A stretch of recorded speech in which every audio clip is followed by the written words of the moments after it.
Hi guys, நம்ம தேடியில் battle through தவன் அப்படிங்கிற இந்த சீரீஸோட எபிசோட் 32ல என்ன நடந்துச்சு அப்படிங்கிறத பற்றி தான் பார்க்க போகிறோம். வீடியோக்குள்ளே போகிறதுக்கு முன்னாடி நம்ம சேனலை சப்ஸ்கிரைப் பண்ணாதவங்க சப்ஸ்கிரைப் பண்ணிக்கோங்க. அப்படியே மறக்காம பக்கத்தில் உள்ள பெல் ஐக்கானையும் கிளிக் பண்ணிக்கோங்க.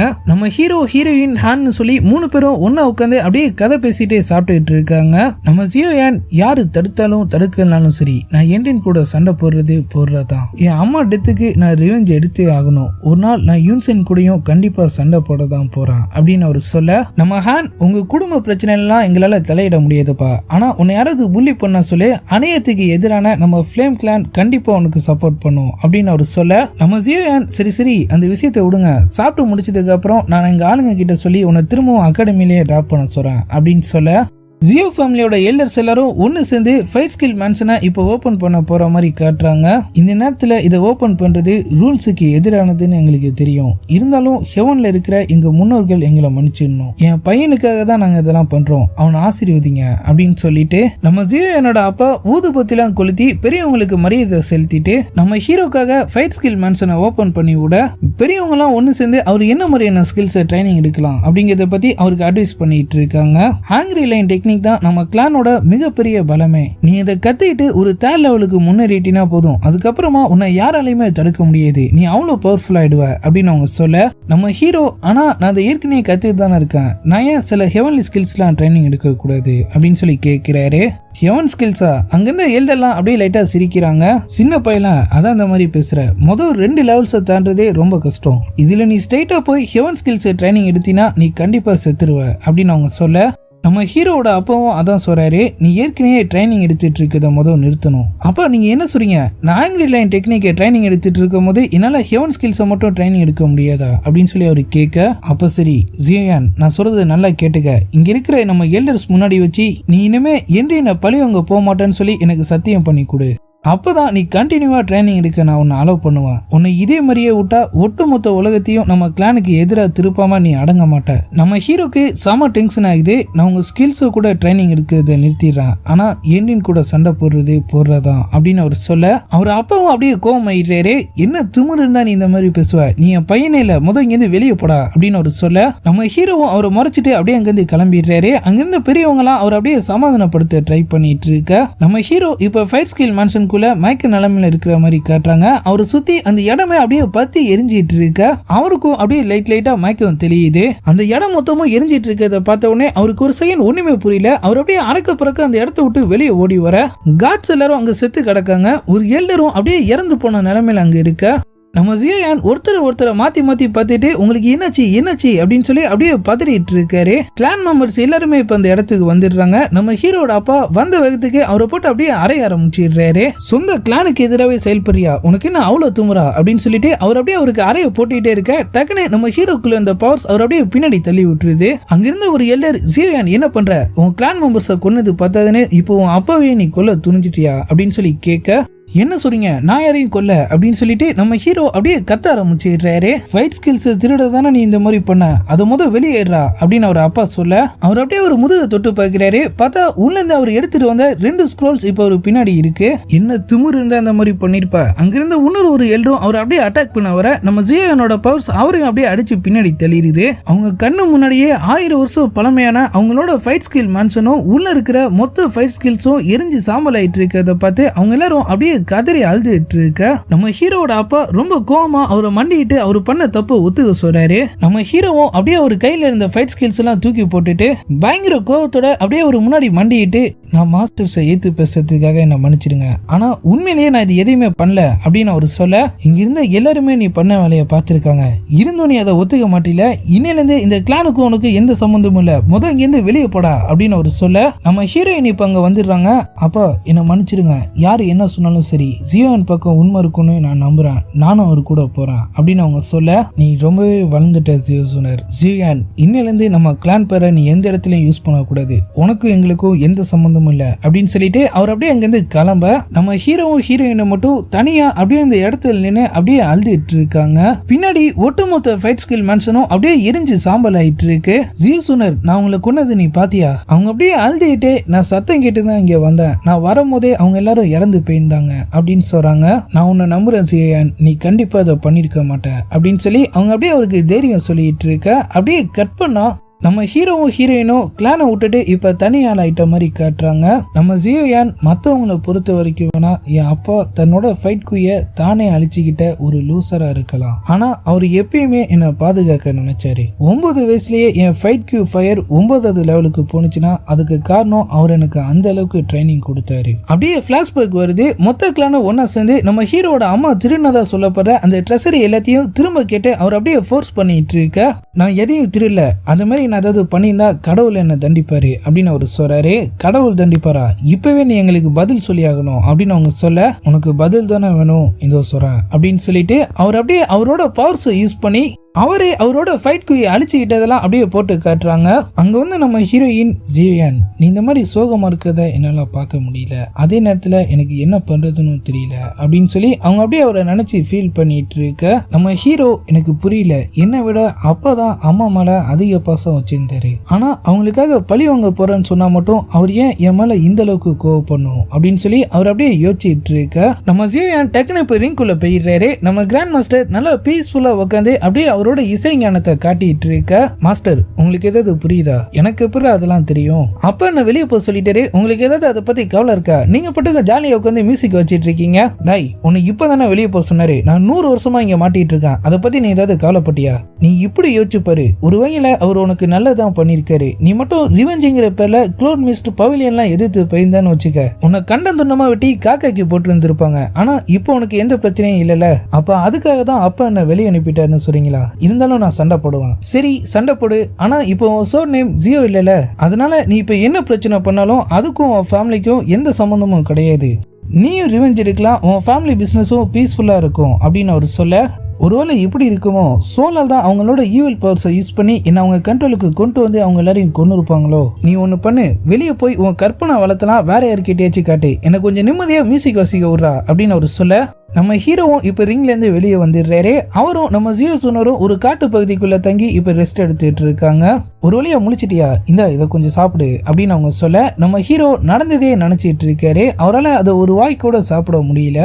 நான் ரொம்ப கஷ்டப்பட்டு அதை ரெடி பண்ண, கொஞ்சமாவது சாப்பிட அப்படின்னு அவங்க சொல்ல, அவரும் அவங்களுக்காக அதை அப்படியே சாப்பிட ஆரம்பிக்கிறாரு. இன்னும் 2-3 நாள் தான் நம்ம இதே பக்கம் டிராவல் பண்ணிட்டு இருந்தோம்னா டாகர் டெசர்ட் வந்துடும், அதுக்கப்புறமா நமக்கு எந்த பிரச்சனையும் இல்லை அப்படின்னு அவங்க சொல்ல, இப்போ எதுக்காக நம்ம 2 பேரும் அங்கே போயிட்டு இருக்கோம் அப்படின்னு சொல்லி அவர் கேட்கிறாரு. நான் அப்பா கிட்ட கேட்டேன், இந்த மாதிரி அவனை வெளியே அனுப்புறீங்களே, அவன் இப்போ எங்க போவான் அப்படின்னு சொல்லி. டாகர் டெசர்ட்ல ஜியோ ஃபேமிலியோட ஒரு சோல்ஜர்ஸ் குரூப் இருக்கிறதாவும் உன்னை அங்கே கூட்டு போக சொல்லியும் அவர் தான் சொன்னாரு. அதோட உன்னை தப்பா அக்யூஸ் பண்றதாவும் உண்மை தெரியற வரைக்கும் நம்ம 2 பேரையும் அங்கேயே தங்கி இருக்க சொல்லியும் சொன்னாரு அப்படின்னு அவங்க சொல்ல, அவரால் அதை நம்பவே முடியல. நிஜமாவே அப்பதான் அந்த மாதிரி சொன்னாரா? ஆமா, உன்னை சமாதானப்படுத்துறதுக்காக சொல்லி இருந்திருப்பாரு. என் மேல தப்பு இல்லைன்னு நினைச்சா அவர் எதுக்காக என்ன வெளியே அனுப்பணும்? அதெல்லாம் ஒண்ணு இல்ல ஜியோயான், அவருக்கும் கொஞ்ச நாள் தான், டெசர்ட்ல கொஞ்ச நாள் ஸ்டே பண்ணிட்டு நம்ம திரும்பவும் நம்ம கிளானுக்கு போலாம். 2-3 தடவை அவர் முன்னாடி நீ மண்டிட்டு மன்னிப்பு கேட்டினா அவரு கண்டிப்பா உன்னை மன்னிச்சிருவாரு. தரையோட தரையா முட்டிக்கிட்டு நான் என் மண்டையே உடச்சுக்கிட்டா கூட அவர் என்ன மன்னிக்க மாட்டாரு ஜியோ சூனர் அப்படின்னு அவர் சொல்ல, நம்ம ஹீரோயின் அவருக்கு தைரியம் சொல்றாங்க. அடுத்த நாள் டாகர் டெசர்ட்டை நோக்கி அவங்களோட டிராவல் அப்படியே ஸ்டார்ட் ஆயிடுது. அவங்க 2 பேரும் ஒரு குதிரையை எடுத்துக்கிட்டு ஒருத்தர் மாத்தி ஒருத்தர் ஹெல்ப் பண்ணிட்டு வழியில அங்கங்க தங்கி ட்ரைனிங்கும் எடுத்துக்கிட்டு சைடு கேப்ல அப்பப்ப லைட்டா விளையாண்டுக்கிட்டும் இப்போ ஒரு வழியா ரொம்ப தூரம் டிராவல் பண்ணி டாகர் டெசர்ட்டுக்கும் வந்துடுறாங்க. 2 குதிரை வெறித்தனமா அப்படியே அவங்கள நோக்கி ஓடி வந்துட்டு இருக்கு. அதுல இருந்து வந்தவங்க அப்படியே நம்ம ஹீரோவை பிடிச்சி கோத்தி போட்டு அப்படியே அவர் கூட விளையாட ஆரம்பிச்சிடுறாங்க. இவனுங்க 2 பேரும் நம்ம ஹீரோவோட ஒண்ணு விட்ட அண்ணனுங்க. நம்ம ஜியோ சூனர் அவங்க கிளானுக்கு வரத்துக்கு முன்னாடியே அவங்க கிளானை விட்டு இவங்க 2 பேரும் வெளியே போயிருந்திருப்பாங்க. டேய், ஒரு வழியா வந்துட்டியா, நாங்க உன்னை ரொம்ப மிஸ் பண்ணோம், நம்ம கிளானுக்கு ஒரு புது அழகான சிஸ்டரும் வந்திருக்கதா நாங்க கேள்விப்பட்டோம், என்ன எங்களை அவங்களுக்கு இன்ட்ரடியூஸ் பண்ணி வைக்க மாட்டியா? ஜியோ சூனர், இவன் தான் என்னோட பெரிய அண்ணன் ஜியோடிங், அப்புறம் இவன் 2வது ஜியோலி அப்படின்னு அவர் சொல்ல, ரொம்ப நாளுக்கு அப்புறமா அவர் அந்த மாதிரி சந்தோஷமா இருக்கிறத பத்தி நம்ம ஹீரோயினும் அப்படியே சந்தோஷப்பட்டு இருக்காங்க. சரிவா, நம்ம இடத்துக்கு போலாம். அவங்க 2 பேரும் அவங்கள கூட்டிட்டு அப்படியே அங்கிருந்து கிளம்ப, ஜெய்மா எம்பரருக்கும் டியூயன் எம்பரருக்கும் நடுவுல இருக்கிற ஒரு மலை பிரதேசத்துல அவங்க எல்லாரும் வாழ்ந்துட்டு இருக்கிற மாதிரி தெரியுது. இங்க உனக்கு வேணுங்கிற எல்லாமே கிடைக்கும், நிறைய சோல்ஜர்ஸ், நிறைய திருட்டு பசங்க, நீ சண்டை போறதுக்கு சரியான இடம் அப்படின்னு அவங்க சொல்ல, என்னது நிறைய திருட்டு பசங்களா, அதெல்லாம் ஒண்ணு இல்லடா, சில நேரத்துல இங்க வர சோல்ஜர்ஸ் பிசினஸ் நடத்துறவங்க கிட்ட இருந்து புடுங்கி திங்க பாப்பானுங்க. உடனே அண்ணன் உணர்ச்சி வசப்பட்டு அவனுக்கு கூட சண்டைக்கு போயிடுவான். அதுதான் அப்படி சொல்றான். அவங்க அப்படியே ஜாலியா பேசிக்கிட்டு அவங்க சோல்ஜர்ஸ் கேம்ப் இருக்கிற இடத்துக்கும் இப்ப வந்துடுறாங்க. பெரிய தலை வாங்க அப்படின்னு சொல்லி அங்க இருந்த கார்ட்ஸ் அவங்க குதிரையெல்லாம் வாங்கிட்டு போக, ஜியோடிங் இந்த இடத்துல நாங்க எல்லாரும் ஒரு குரூப்பா வாழ்ந்துட்டு இருக்கோம், நான் தான் பெரிய தலை, ஜியோலி ரெண்டாவது தலை அப்படின்னு சொல்லிட்டு அவங்க ரெண்டு பேரும் சேர்ந்து ஒரு முழு மானையை அடிச்சு ஒலையில போட்டு அவங்களுக்கு ட்ரீட் வைக்க, நம்ம ஜியோயானும் ஜியோசூனரும் என்ன சொல்றதுன்னே தெரியாம அப்படியே வாயடிச்சு போயிடுறாங்க. எல்லாரும் கேட்டுக்கங்கப்பா, இவன் தான் என்னோட தம்பி ஜியோயான், இன்னில இருந்து இவன் தான் நம்ம கூட்டத்தோட மூணாவது தலை அப்படின்னு அவர் சொல்ல, அங்கிருந்து எல்லாரும் ஏ மூணாவது தலை அப்படின்னு சொல்லி அப்படியே கத்த ஆரம்பிச்சிடுறாங்க. டேடி என்னடா சொல்ற, நான் ஒன்னும் தலைலாம் கிடையாது, அட சும்மா இருப்பா, உன் பவர் என்னன்னு உனக்கே தெரியாது. 9 வயசுலயே நம்ம மூணாவது தலை ஃபைட் குயில 9வது லெவல் போனவன் அப்படின்னு சொல்லி அவர் அப்படியே ஒரு பெருமையெல்லாம் எடுத்து சொல்லிட்டு, அப்புறம் ஜியோசூனர் தான் இன்னிலேருந்தே நம்ம கூட்டத்தோட சிஸ்டர் இன்லா அப்படின்னு சொல்லி அவங்களையும் அவங்களுக்கு இன்ட்ரடியூஸ் பண்ணி வைக்க, அங்கிருந்த எல்லாருமே அதை அப்படியே கொண்டாட ஆரம்பிச்சிடுறாங்க. இப்போ 2 திருட்டு பசங்க என்ட்ரி, டைன்ஸாங்கிற ஒரு குரூப்பை சேர்ந்த 2 பேர் அப்படியே வாலண்டியரா அவங்க கேம்ப்குள்ள வந்து, ரொம்ப காலமா நாங்க பண்ணிட்டு இருந்த ட்ரேட் பிசினஸை இப்போ உங்க குரூப் ஆக்கிரமிச்சிருச்சு, இது கொஞ்சம் கூட சரியில்லை, நியாயம் கேட்கறதுக்காக நாங்க ஒரு ஃபைட்டரை கூட்டு வந்திருக்கோம் அப்படின்னு அவன் சொல்ல, ஜியோடிங் இதை நாங்க பாத்துக்கிறோம், நீ உட்காரு அப்படின்னு சொல்லி நம்ம ஹீரோவை அங்கேயே இருக்க சொல்லிட்டு அப்படியே முன்னாடி வராரு. என்னடா சும்மா சீன் போட்டுட்டு இருக்கீங்க, ஜியோ கிளான் வூட்டங் சிட்டில எவ்வளவு பெரிய லூசர்ஸ்ங்கிறது எல்லாருக்குமே தெரியும், இங்க மட்டும் உங்களால என்னடா பண்ணிட முடியும் அப்படின்னு சொல்லி அவனுங்க கேட்க, நம்ம ஹீரோ டக்குன்னு டென்ஷன் ஆயிடுறாரு. நீங்க இருங்க, நான் உனக்கு பாடம் கத்து தரேன் அப்படின்னு சொல்லிட்டு அவர் அப்படியே முன்னாடி போக, அந்த திருட்டு பசங்க அவரை சரியா அடையாளம் கண்டுபிடிச்சிடுறானுங்க.